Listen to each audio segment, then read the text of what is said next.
In the forgotten village of Arath Hollow, hidden beneath a veil of mist and overgrowth, the moon hung like a silent judge over an ancient ritual ground. The villagers, long thought extinct, had not died, but slipped between the pages of time, preserved by their covenant with the old magics. And at the center of their design was one name, Dilly. Dilly was not born like others.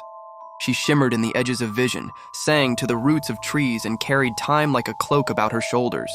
The villagers knew she was woven from different thread, a thread the ancient books called Anima Primaveris, the first soul of the New Age. Whoever bore that thread ruled their fate. But Dilly did not rule, she wandered. In secret, the elders convened. They laid open the books of reversal, bound in ash and forgotten tongue. The script slithered beneath their fingers, whispering of a right to trade destinies, to leave behind the heavy toll of obscurity and bind themselves to Dilly's radiant thread. They called it the cloaking.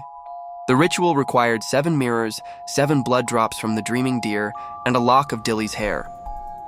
They waited, cloaked in silence, until she came wandering again, barefoot, curious, humming to herself. They sprang the trap at the hollow's heart, a circle carved from moonstone and laced with bone dust.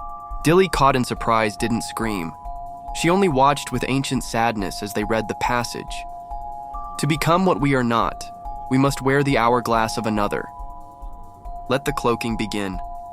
Their bodies lit with her light, borrowed, stolen, while they wrapped themselves in her aura, cloaking their true selves in Dilly's essence. Time began to forget the difference. The village began to remember them as Dilly, but they had misread the book. You cannot steal the thread of fate, you can only bind yourself to its consequence. The villagers, now cloaked in her energy, found their minds unraveling.